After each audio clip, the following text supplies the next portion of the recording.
নারায়ণগঞ্জের এক নিভৃত গ্রাম বালিয়াপাড়া। মূল সড়কের ঠিক পাশে দাঁড়িয়ে আছে 100 বছরের পুরনো ইতিহাস।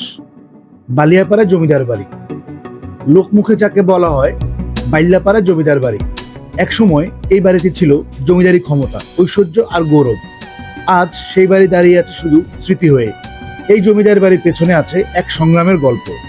মুকুন্দ মুরালী প্রথম জীবনে ছিলেন একজন খাজনা আদায়কারী, কিন্তু ভাগ্য বদলায়, ব্যবসায় নামেন, সফল হন, আর এক সময় ব্রিটিশদের কাছ থেকে অর্জন করেন জমিদারি। তারপরে শুরু হয় বালিয়াপাড়া জমিদার বাড়ির ইতিহাস।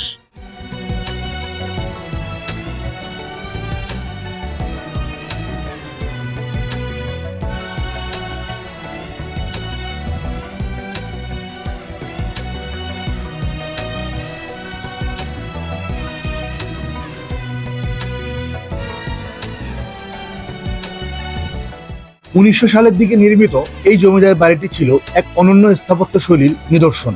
3 তলা বিশাল এই ভবনটি ছিল এল শেপে তৈরি, যেখানে মিলেছে ইউরোপীয়, গ্রিক, মোগল এবং দেশীয় স্থাপত্যের ছোঁয়া। প্রতিটি দেয়াল যেন এখানে ইতিহাসের গল্প বলে। সব জমিদার একরকম ছিল না। মুকুন্দ মুরালী ছিলেন ব্যতিক্রম। তিনি ছিলেন প্রজাবৎসল, দয়ালু একজন মানুষ। অন্য জমিদারের মতো অত্যাচার নয়, বরং মানুষের ভালোবাসায় ছিল তার আসল শক্তি।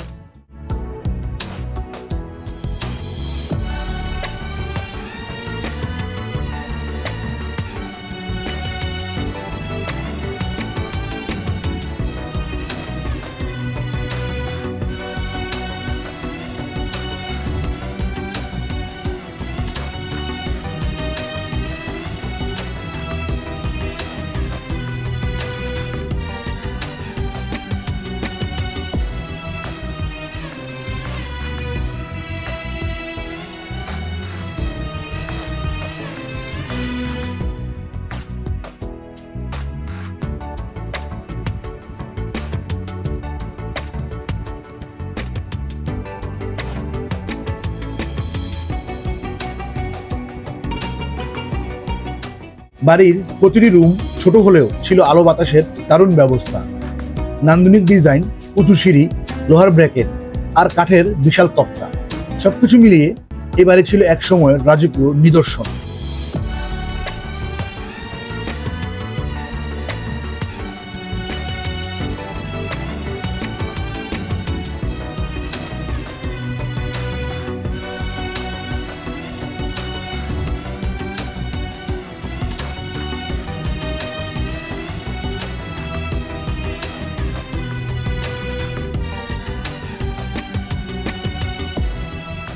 1947 সালে দেশভাগ হলো। এ সময় বদলে যায় সবকিছু।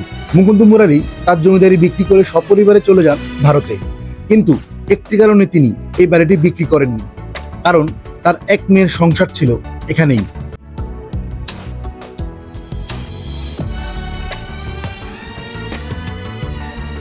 লোকমুখে শোনা যায় 1965 সাল পর্যন্ত মুকুন্দ মুরালী মাঝে মাঝে ফিরে আসতেন এই বাড়িতে। আজও কি সেই পদচারণা স্মৃতি রয়ে গেছে এখানে, নাকি সময় সবকিছু মুছে দিয়েছে?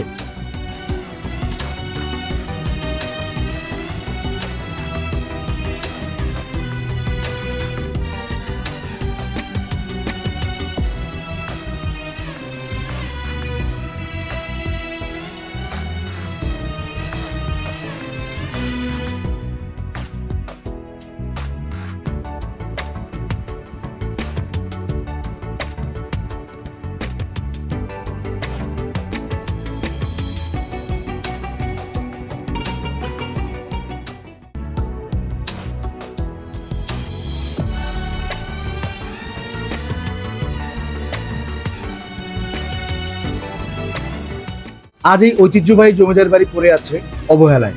দেয়ালে গজিয়েছে বটপাকুড়ের ঝোপ, ভেঙে পড়ছে ইট চুন সুরকি। কয়েক বছর আগের ভূমিকম্পে বাড়ির একাংশ ধসে পড়ে, তবুও এখনো দাঁড়িয়ে আছে ইতিহাস হয়ে। একসময় যেখানে ছিল রাজকীয় জীবন, আজ সেখানে শুধু নীরবতা। বালিয়াপাড়া জমিদার বাড়ি এখন শুধু অতীতের সাক্ষী। সংরক্ষণ না করলে হয়তো একদিন এই ইতিহাস পুরোপুরি হারিয়ে যাবে, আর থেকে যাবে শুধু গল্প।